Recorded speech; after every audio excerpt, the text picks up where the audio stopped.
Assalamualaikum warahmatullahi wabarakatuh.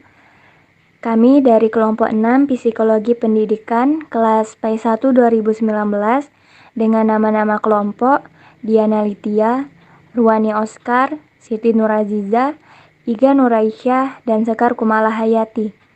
Di sini kami akan memaparkan tentang tujuan pembelajaran instruksional dan taksonomi Bloom. Yang pertama yaitu tujuan pembelajaran instruksional.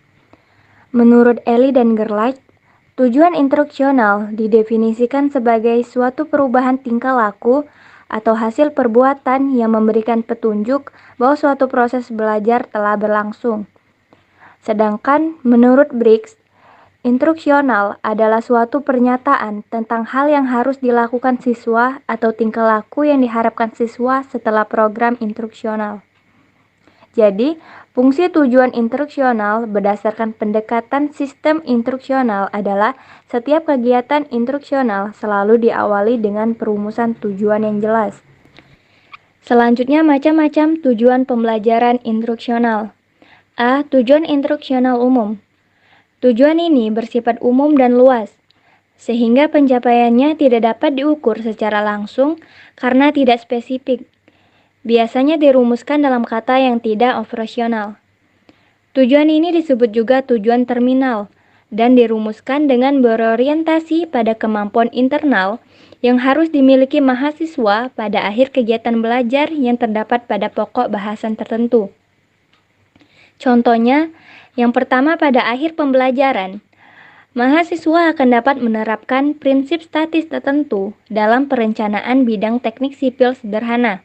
Kedua, pada akhir pembelajaran, mahasiswa akan dapat mematuhi semua tata tertib dan peraturan keselamatan kerja di bengkel praktik kerja mesin.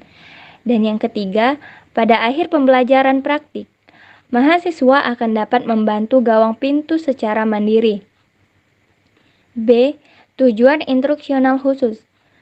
Tujuan instruksional khusus merupakan perubahan tingkah laku hasil belajar atau kemampuan aktual yang khusus dan harus dapat ditampilkan atau ditunjuk kerja.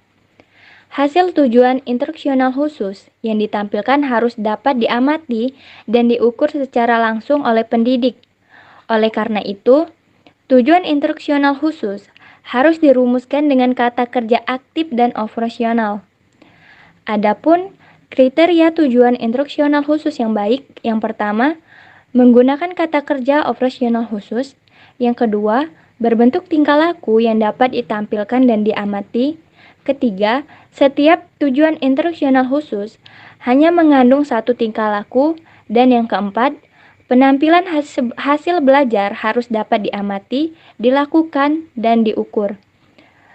Selanjutnya akan dijelaskan oleh teman saya Siti Nuraziza. Saya akan melanjutkan pembahasan dari saudari Diana Litia. Taksonomi Bloom. Taksonomi berasal dari bahasa Yunani taksis yang berarti pengaturan dan namos yang berarti ilmu pengetahuan. Taksonomi merupakan suatu tipe sistem klasifikasi yang berdasarkan data penelitian ilmiah, membahas mengenai hal-hal yang digolongkan dalam sistematika itu. Konsep taksonomi Bloom dikembangkan pada tahun 1956 oleh Benjamin S. Bloom, seseorang psikolog bidang pendidikan beserta dengan kawan-kawannya pada tahun 1950, untuk kemudian dipublikasikan pada tahun 1955 dengan judul Taxonomy of Educational Objectives, The Classification of Educational Goals.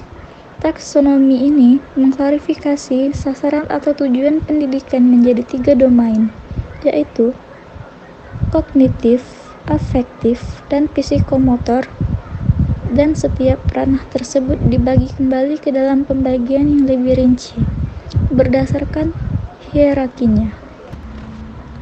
Macam-macam ranah klarifikasi taksonomi Bloom. Ranah kognitif. Ranah kognitif merupakan segi kemampuan yang berkaitan dengan aspek-aspek pengetahuan, penalaran atau pikiran. Dalam hal ini, Bloom membagi dalam tingkatan ranah kognitif yang meliputi 1. Pengetahuan, 2. Pemahaman, 3. Penerapan, 4. Analisis, dan 5. Sintesis. Ranah afektif, yaitu kawasan afektif yang berkaitan dengan aspek-aspek emosional seperti perasaan, minat, sikap, kepatuhan terhadap moral dan sebagainya. Ranah afektif terdiri dari beberapa ranah yang berhubungan dengan respon emosional terhadap tugas.